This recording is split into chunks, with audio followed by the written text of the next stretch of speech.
ఈ దినం ప్రభు సిద్ధపరిచిన మరో దివ్యమైన వర్తమానం. ఓ రోజు భక్తుడైన యోబుకి దేవుని నివాస స్థానం ఏదో తెలుసుకోవాలి అనే ఆరాటం కలిగింది. ఎందుకంటే తన బ్రతుకులో ఎన్నో శ్రమలు వచ్చాయి. ఏ దేశంలో మహా గొప్ప భాగ్యవంతుడిగా తను బ్రతుకుతూ వచ్చాడో రాత్రికి రాత్రే అదే దేశంలో అత్యంత దరిద్రుడిగా తను మిగిలిపోయాడు. తనంత నష్టపోవటానికి తన భక్తిలో ఏవైనా లోపం ఉందా, ఎంత వెతికినా ఆయనకు కనపడలా. ఒకవేళ తానేమైనా పొరపాటు చేశాడా, తన గత జీవితాన్ని ఎంత పరిశీలన చేసుకున్నా తన మనస్సాక్షి ఆయన మీద నేరారోపణ చేయట్లా. మీకు తెలుసు కదా, మనం చేసింది మంచా చెడా అని మొట్టమొదట జడ్జి చేసే న్యాయమూర్తి ఎవరు? మన మనస్సాక్షి. ఎన్ని కోణాల్లో పరీక్షించినా తను ఎక్కడా తప్పటడుగు వేసినట్లుగా కానీ, దేవునికి ఆయాస్కరంగా బతికినట్లుగా కానీ, భక్తిహీనంగా నడిచినట్లుగా కానీ యోబు గారి కనిపించలే. తన భక్తి చూస్తే దేవునికి అనుకూలంగా ఉంది, తన జీవితంలో జరిగిన పరిస్థితులు చూస్తే దానికి పూర్తిగా ప్రతికూలంగా ఉన్నాయి. ఇప్పుడు యోబు మనసులో ఉన్న ప్రశ్న, ఇదంతా ఎందుకు జరిగింది? ఇలా జరగటానికి కారణం ఏంటి? చాలాసార్లు మన దైనందిన జీవితంలో కూడా మనం చేసిన భక్తి చాలాసార్లు దేవునికి అనుకూలంగా ఉన్నా, దేవుని యొద్ద నుండి మనకు వచ్చే జవాబు కానీ, నీ కుటుంబంలో నీ వ్యక్తిగత జీవితంలో జరిగే కొన్ని సంభవాలు కానీ పూర్తిగా ప్రతికూలంగా ఉంటాయి. దేవా, భక్తిహీనంగా బ్రతికేవాడు చాలా క్షేమంగా ఉన్నాడు, వాడి వ్యాపారాలు చాలా బాగున్నాయి, వాళ్ళ కుటుంబాలు చాలా నెమ్మదిగా ఉన్నాయి. దేవుడు దేవుడు దేవుడు అని పిచ్చి ప్రేమతో ప్రేమించి నా బ్రతుకులో మాత్రం ఈ నష్టం. ఎందుకు ఇలా జరిగింది? ఇలా జరగటానికి కారణం ఏంటి? కొన్నిసార్లు ఎంత ఆలోచించినా అంటారు కదా, బుర్ర బ్రద్దలైపోద్దే కానీ సమాధానం దొరకదు. రైట్? సమాధానం దొరకని పరిస్థితుల్లో యోబు మనసులో వచ్చిన ఆలోచన ఏంటో తెలుసా? దేవుడు ఎక్కడున్నాడో ఆయన నివాస స్థలం నాకు తెలిస్తే డైరెక్ట్గా అక్కడికి వెళ్ళిపోతా. ఎక్కడికి? పోలీస్ స్టేషన్ కాదు, లాయర్ల దగ్గర కాదు, కోర్టు దగ్గర కాదు. ఏ నివాస స్థానం తెలుసుకోవాలనుకుంటున్నాడు? అందుకనే యోబు మామూలుడు కాదు. మీరు ఎప్పుడైనా ఎట్లా అడిగారా, దేవా ఒక్కరోజు నువ్వు నాకు కనపడితే నిన్ను అట్లా పట్టేసుకొని నీ కాళ్ళ మీద పడి, ఇది ఎందుకు జరిగిందయ్యా, నీ నోట నుంచి సమాధానం ఒక్కటి వస్తే ఎంత నష్టం కలిగినా నీ సమాధానాన్ని బట్టి నేను ధైర్యపడతా. ఒకసారి నాకు కనపడయ్యా, ఒకసారి నాకు కనపడయ్యా, నువ్వు కనపడితే తనివి తీరా నీతో కొన్ని విషయాలు మాట్లాడతానయ్యా అని ఎప్పుడైనా ప్రార్థన చేశారా? అడ్డంగా ఊపుతున్నారు ప్రార్థన చేశానని. డెఫినెట్గా చేస్తాం. డెఫినెట్గా ఒక్కసారి కనపడయ్యా, నా జీవితంలో ఆ నష్టం కలిగింది, ఎందుకు ఆ నష్టం జరిగిందో, ఎందుకు ఆ ఓటమి జరిగిందో నిన్ను అడిగి తెలుసుకుంటా. నీ నోట నుంచి సమాధానం వస్తే ఎంత నష్టం కలిగినా నీ సమాధానాన్ని బట్టి నేను నెమ్మదిగా బ్రతుకుతా. కనీసం ఒక్కసారైనా ఎలాంటి ప్రార్థన చేసి ఉంటారు కదా? ఎట్లా అంటున్నారు? నోరు తెరిచి చెప్పండి. చేశారా? రైట్. యోబు ఇదే అడుగుతున్నాడు. ఆయన నివాస స్థానం ఏదో అది నాకు తెలిస్తే నా వేద్యాన్ని దేవునికి చెప్తా, నా సమస్య దేవునికి చెప్తా అని ఇప్పుడు యోబు దేవుని వెతకటానికి బయలుదేరాడు. దేవుని నివాస స్థానం ఏదో తెలుసుకొని ఆయన నివాస స్థానానికి వెళ్ళి తన వేద్యాన్ని దేవునికి చెప్పాలని బయలుదేరాడు. ఏమంటాడంటే, రాజు ఇట్రా, ఏమంటాడంటే, నేను తూర్పు దిక్కుకు వెళ్ళా. ఇదే కదా తూర్పు దిక్కు, అటు వెళ్ళి రాజు, ఇది కనపట్టలేదని ఎట్లను కనపట్టలే. ఎటు వెళ్ళాడంట? తూర్పు దిక్కుకి వెళ్ళా. ఒకవేళ తూర్పు దిక్కున దేవుడు ఉన్నాడేమో, ఆయన నివాస స్థానం తెలిస్తే ఆయన పట్టేసుకొని ఇదంతా ఎందుకు జరిగింది అని నేను దేవుణ్ణి అడగాలి. తూర్పు దిక్కుకి వెళ్ళా, ఆయన నాకు కానవచ్చుట లేదు. ఓహో, దేవుడు తూర్పుని లేడేమోనని తర్వాత ఎటు వచ్చాడు? రానాయన. ఇప్పుడు పడమటి దిక్కుకు వచ్చా. కనపడ్డా? కనపడలేదా? నువ్వు సరిగా చూస్తే కదా. వెళ్ళు పడమటి దిక్కుకు వెళ్ళాడు. పడమటి దిక్కుకు వెళ్ళినా నాకు కనపడలా. ఎందుకయ్యా ఎందుకు ఇట్లా పరిగెత్తుతున్నావు అంటే, దేవుని నివాస స్థానం ఏదో అది నాకు తెలిస్తే నా గుండె చప్పుడు నా దేవునికి చెప్తా.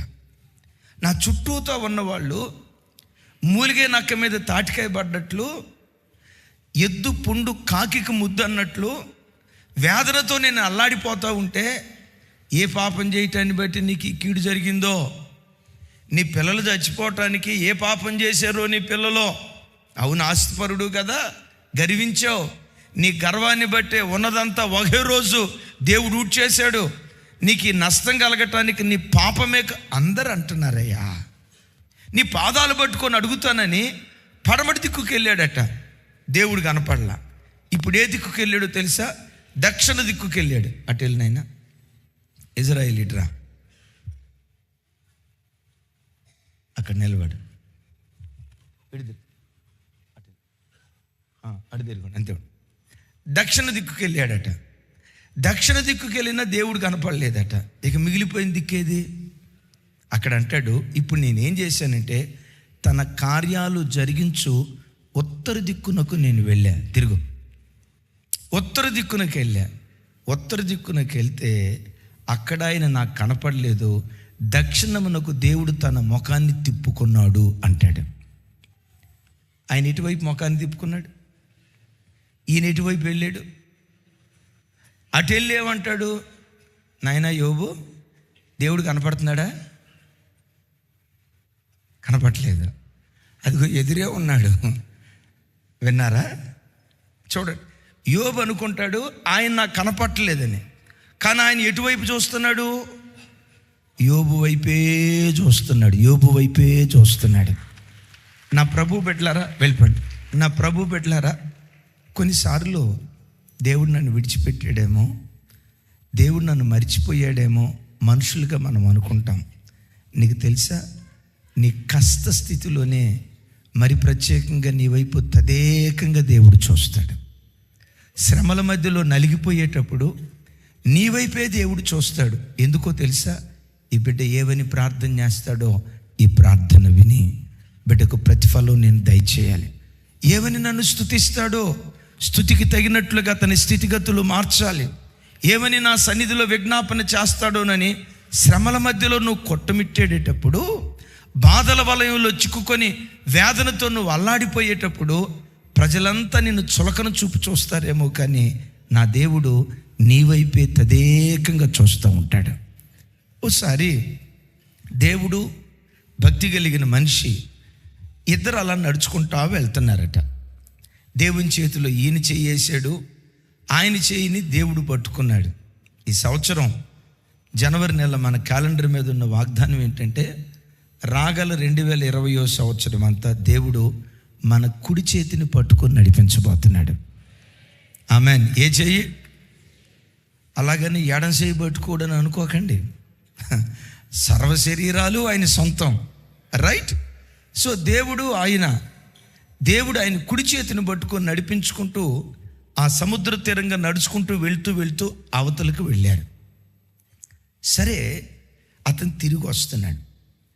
తిరిగి వచ్చేటప్పుడు ఈ నేల మీద అడుగుజాడలను చూస్తూ ఉన్నాడు. కొన్ని స్థలాలలో ఇద్దరూ కలిసి నడిచిన పాదముద్రలు కనపడ్డాయి. మరికొన్ని స్థలాలలో ఒక్కళ్ళే నడిచిన పాదముద్రలు కనపడ్డాయి. విచిత్రం ఏంటో తెలుసా? నేలంతా సాఫీగా ఉన్న చోట ఇద్దరూ కలిసి నడిచినట్లుగా కనపడుతుంది.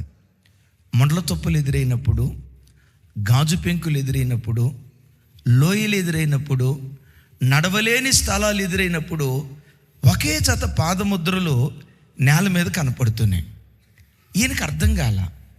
నేలంతా సాఫీగా ఉన్నప్పుడు దేవుడు నాతో నడిచినట్టున్నాడు, పరిస్థితులన్నీ బాగా ఉన్నప్పుడు నా ప్రక్కనే దేవుడు ఉన్నాడు. మరి ఈ గాజు పెంకులు ఎదురైనప్పుడు దేవుడు వదిలిపెట్టినట్టున్నాడే, ఈ మొండ్ల తొప్పలు ఎదురైనప్పుడు దేవుడు వదిలిపెట్టినట్టున్నాడే, నేల సాఫీగా లేని పరిస్థితుల్లో నా దేవుడు నన్ను విడిచిపెట్టినట్టున్నాడే. అసలు నా దేవుని తోడు నాకు కావాల్సింది ఆ గాఢాంధకారపు పరిస్థితిలోనే కదా, ఆ శ్రమల వలయంలోనే కదా, ఆ ఇబ్బందికరమైన పరిస్థితిలోనే కదా దేవుని తోడు నాకు కావాల్సింది. నా కష్ట స్థితిలో ఎందుకు దేవుడు నన్ను విడిచిపెట్టాడు అని దేవుని ప్రశ్నించడం ప్రారంభించాడు. దేవా, నేలంతా సాఫీగా ఉన్నప్పుడు నా ప్రక్కన నడిచావు, మండల తుప్పలు ఎదురైనప్పుడు ఒక్క పాదముద్రే ఉంది, ఎందుకు అక్కడ విడిచిపెట్టేవయ్యా? దేవుడు అంటాడట, నా కుమారుడా, నేలంతా సాఫీగా ఉన్నప్పుడు 2 జతల పాదముద్రలు, అవును నీతో ఉన్నా. మండల తుప్పలు ఎదురైనప్పుడు 1 జత పాదముద్రే నువ్వు చూసావు, ఆ పాదముద్ర ఎవరు అనుకుంటున్నావు? ఆ పాదముద్రలు నావి. మరి నేనేమైపోయాను ప్రభువా? ఆ మండలంలో నువ్వు నడవలేవని, గాజు పెంకుల్లో నువ్వు నడవలేవని, అవి ఎక్కడ నీ చర్మాన్ని చీల్చేస్తాయోనని నా చేతులతో ఎత్తి పట్టుకుని నిన్ను నడిపించడం ప్రారంభించు. అది నీకు తెలియదు, అది నీకు తెలియదు. నువ్వు పిచ్చోడు, నువ్వేమనుకుంటావంటే నా దేవుడు నన్ను విడిచిపెట్టాడు, నా దేవుడు నాకు అన్యాయం చేశాడు, నా దేవుడు నన్ను వదిలిపెట్టాడు, నా దేవుడు నన్ను మర్చిపోయాడు, నా ప్రార్థన అంటే దేవునికి మనసు లేదని నీవు అనుకుంటావు. కానీ నేనేం చేశానో తెలుసా? గాఢాంధకారపు లోయలలో, మరణాంధకారపు లోయల్లో నువ్వు నడవలేవని నేను తెలుసుకుని, నడిచే శక్తి నీకు లేదని నేను తెలుసుకొని, ఆ ముండ్ల తుప్పలు ఎదురైనప్పుడు నా చేతులతో నేను ఎత్తుకొని ఆ ముండ్లను తొక్కుకుంటూ నేను వెళ్ళా. నాకు గాయమైంది, నీకు గాయం కలగకుండా నా చేతి నీడలో నేను దాచిపెట్టాను. నేను తూర్పు దిక్కుకి వెళ్ళా, ఆయన నాకు కనపడలా. పడమటి దిక్కుకి వెళ్ళా, ఆయన నాకు కనపడలా. దక్షిణ దిక్కుకి వెళ్ళా, ఆయన నాకు కనపడలేదు. కార్యాలు జరిగించే ఉత్తర దిక్కుకు వెళ్తే దేవుడు దక్షిణము వైపు తన ముఖాన్ని త్రిప్పుకొని ఉన్నాడు అంటాడు. అంటే దేవుడు మన వైపే చూస్తున్నాడు. ఇంతకీ మన వైపు చూసే దేవుడు ఎందుకు చూస్తున్నాడు? ఎందుకో తెలుసా? ఆ కష్ట స్థితిలో దేవుని స్తుతిస్తే, స్తుతించటానికి పెదవులు ఏమంటారు, స్తుతించటానికి మనసు సహకరించని పరిస్థితుల్లో కూడా, ఇంకేమని స్తుతించేది అనే కష్ట పరిస్థితుల్లో కూడా నువ్వు నోరు తెరిచి దేవుని స్తుతించటం ప్రారంభిస్తే, నీ దేవుడు ఎవరో తెలుసా? ఇశ్రాయేలీలు చేయు స్తోత్రములపై ఆసీనుడై ఉన్న దేవుడు. అంటే ఈ మాటకున్న అర్థం ఏంటో తెలుసా? నీవు దేవుని దగ్గరికి వెళ్ళాల్సిన అవసరం లేదు. దేవుని నివాస స్థానం ఏదో వెతుకుతూ స్థలాలకు, ప్రాంతాలకు వెళ్ళాల్సిన అవసరం లేదు. నువ్వు నిలవబడిన చోట చేతులెత్తి దేవుని స్తుతిస్తే నీ చేతుల్ని దేవుడు తన నివాస స్థానంగా చేసుకుంటాడు. ఇప్పుడు చెప్పండి, దేవుని నివాస స్థానం ఏది? ఏమండి, దేవుని నివాస స్థానం ఏది? దేవుని నివాస స్థానం గుణదల్లో ఉందని అక్కడికి వెళ్ళి గుండు కొట్టించుకోవాల్సిన అవసరం లేదు. వేలాంగిణిలో ఉందని చెప్పి అక్కడికి వెళ్ళి మనం ఏదో చేయాల్సిన అవసరం లేదు. హైదరాబాదులో సోరారం చర్చిలో దేవుని నివాస స్థలం ఉందని దీని చుట్టూతో 101 గుంజీలు తిరగాల్సిన అవసరం లేదు. 150 కొబ్బరికాయలు కొట్టాల్సిన అవసరం లేదు. ఈ దేవుడు ఎవరో తెలుసా? చేతులెత్తి నువ్వు దేవుని స్తుతిస్తూ ఉంటే నిన్నే తన నివాస స్థానంగా చేసుకుంటాడు. చప్పలు కొడుతూ దేవునికి స్తోత్రాలు చెప్దాం. హల్లెలూయా.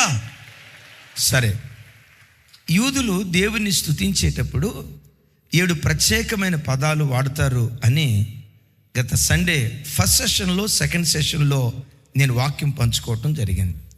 చెప్పిన 3 అంశాలు. నంబర్ 1, తోదా. తోదా అంటే విశ్వాసపు ధ్వని. కార్యం జరగక మునిపే జరిగినట్లుగా దేవుని స్తుతించటం. గత వారం చెప్పాను, ఏదైనా ఒక విషయం కొరకు ప్రార్థన చేసావు. ఏమని? దేవా, నా బిడ్డకు చక్కటి ఉద్యోగం ఇవ్వవా, నా బిడ్డకు చక్కటి ఉద్యోగం ఇవ్వవా? ఏడ్చావు. ప్రార్థన ముగింపులో ఏం చేయాలో తెలుసా? నా బిడ్డకు ఉద్యోగం ఇచ్చినందుకై నీకు స్తోత్రం కలుగునుగాక, నేను ఆశించిన దానికంటే గొప్ప స్థితిలో నా బిడ్డను నిలవబెట్టినందుకై నీకు స్తోత్రం కలుగునుగాక. భర్త త్రాగుబోతు, ప్రభా భర్తను మార్చు, ప్రభా భర్తను మార్చు, ప్రభా భర్తను మార్చు. ఏడ్చావు. ఏడ్చి ఏడ్చి ముగింపులో ఏం చేయాలో తెలుసా? నా ప్రార్థనను ఆలకించి నా భర్తను మార్చినందుకు స్తోత్రం, నాకంటే భక్తిపరుడుగా నువ్వు చేసినందుకు స్తోత్రం. దీన్ని ఏమంటారంటే తోధా అనండి. తోధా. తోధా అంటే విశ్వాసపు ధ్వని, విశ్వాసపు ధ్వని. రెండవది యాదా అనండి. యాదా అనే పదంలో నుండే యోధా. యోధా యోధా అంటే అర్థం ఏంటి? స్తుతి. రైట్. యోధా అనే పదంలో నుండే యాదా అనే అద్భుతమైన పదం పుట్టుకొచ్చినట్లుగా లేఖనాల్లో చూస్తాం. యాదా వినయపు ధ్వని. వినయపు ధ్వని. రైట్. మూడవది సెకండ్ సెషన్లో విన్నాం, బారాక్. ఈద్ ముబారక్ అంటారు చూసారా? బారాక్. బారాక్ అని అంటే మోకాళ్ళుని ప్రార్థించేటప్పుడు దాన్ని బారాక్ అని అంటారు. యోధా దేశంలో సెకండ్ సెషన్లో దీని గూర్చి మోకాళ్ళ ప్రార్థనను గూర్చి ఒక అద్భుతమైన వర్తమానం మీరు ఇంటికి వెళ్ళిన తర్వాత తప్పకుండా వినండి. యూదులు ఎప్పుడు పడితే అప్పుడు అనవసరంగా ఎక్కడ పడితే అక్కడ మోకరించరు. ఓ ప్రత్యేకమైన స్థలంలో డీప్ రెవరెన్స్ దేవునికి ఇవ్వటానికి మోకాళ్ళుని ప్రార్థిస్తారు. దానికి వాడే పదం ఏంటంటే బారాక్. 3 మాటలు విన్నాం. నంబర్ 1 పెద్దగా చెప్పాలా? పెద్దగా. తోదా. రెండవది మీరు ఎట్టా చెప్తున్నారంటే మాకు ఎందుకయ్యా ఈ బాధలో? తెలుగు ఏదన్నా ఉంటే చెప్పొచ్చు కదా. తోదా, యాదా, బారాక్. 4వది నీవు చేసే స్తుతుల మీదే దేవుడు ఆసీనుడు. ఆయన నివాస స్థలం గుప్పెడంత నీ గుండె గదే. ఆయన నివాస స్థలం నీ పెదాలే. ఆయన నివాస స్థలం నీ చేతులే. నువ్వు నిలవబడి స్తుతించినప్పుడల్లా ఆ స్తుతులను సింహాసనాలుగా చేసుకొని నీ యొద్ద దేవుడు నివసించటం ప్రారంభిస్తాడు. 4వది యూదులు దేవుని స్తుతించేటప్పుడు వాడే 4వ పదం హలాల్ అనండి. కొన్ని చోట్ల మహమ్మదీయ సహోదరులు మన సలాం అలైకుం భైలు ఉన్నారు చూసారా? వాళ్ళ మటన్ దుకాణం దగ్గర ప్రత్యేకంగా ట్యాగ్ పెడతారు, ఇది హలాల్ చేయబడిన మాంసం. హలాల్ అంటే అర్థం ఏంటో తెలుసా? ఉత్సాహ స్తోత్రము అని అర్థం. ఉసూరు స్తోత్రం కాదు. స్తోత్రాల్లో 2 రకాల స్తోత్రాలు ఉన్నాయి. ఒకటి అట్టాగా చెప్పేది, పెద్దగా చెప్పండి. ఒకటి ఉత్సాహ స్తోత్రం ఉంది, రెండవది ఉసూరు స్తోత్రం ఉంది. హలాల్ అనే పేరుకున్న అర్థం ఏంటంటే ఉత్సాహ స్తోత్రం. దేవుని స్తుతించేటప్పుడు అమ్మా అందరూ లేచి నిలబడి దేవుని స్తుతించుదాం అని అంటంతో నా ప్రభు నేను స్తుతించడానికి లేవబోతున్నాను, నా ప్రభు గొప్పతనాన్ని కీర్తించడానికి లేవబోతున్నాను.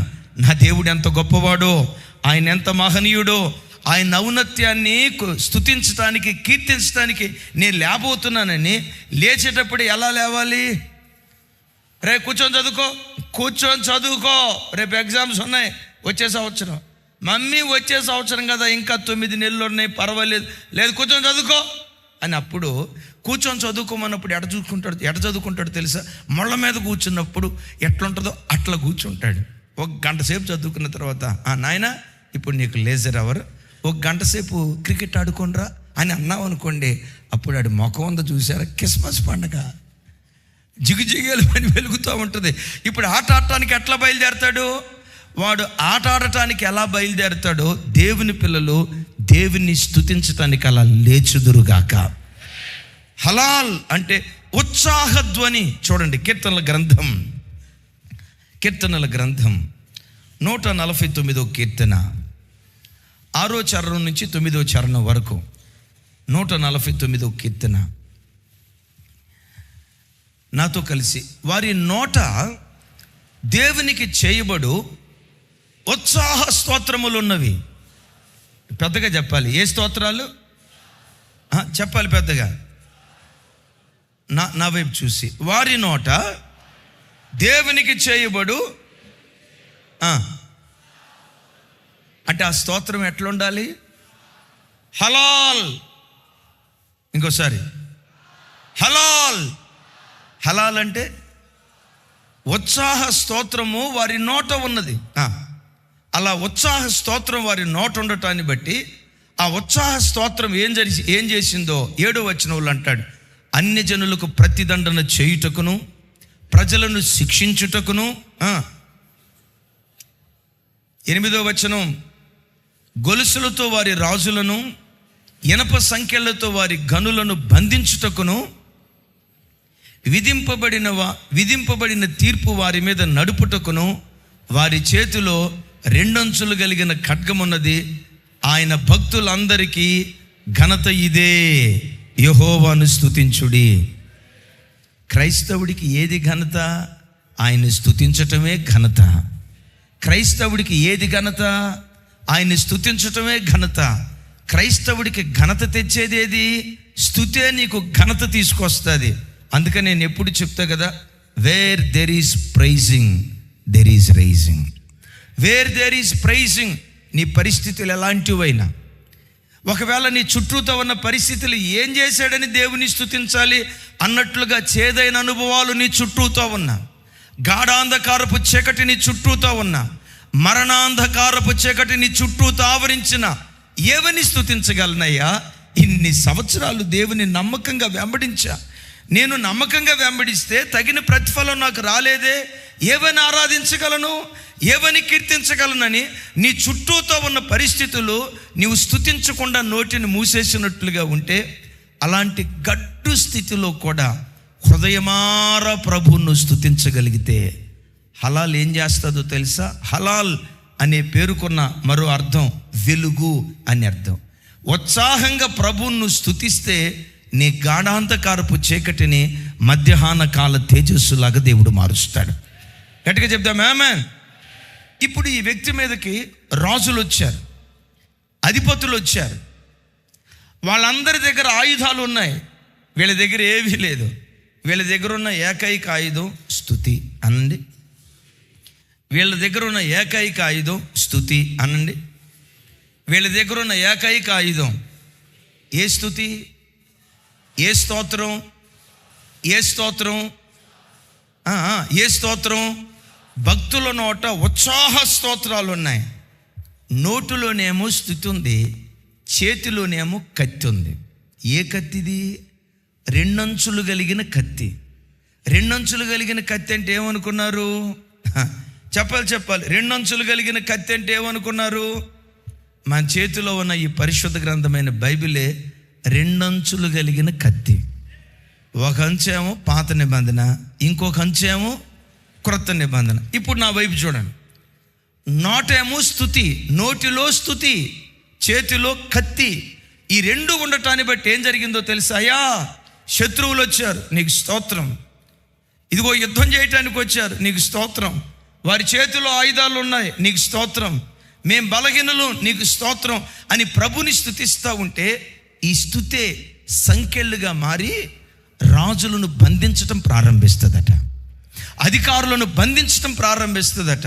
వాళ్ళను బంధించిన తర్వాత ఏదో చేయాలని వచ్చిన వాళ్ళు బంధించబడిన తర్వాత ఏమీ చేయలేని నిరత్తురులుగా మిగిలిపోతారు. చప్పలు కొడుతూ స్తోత్రాలు చెప్దాం. అంటే ఇక్కడ నీ మీదకి రాజులు రాకపోవచ్చు, రాజులు లాంటి భయంకరమైన సమస్యలు నిన్నేదో చేయాలి.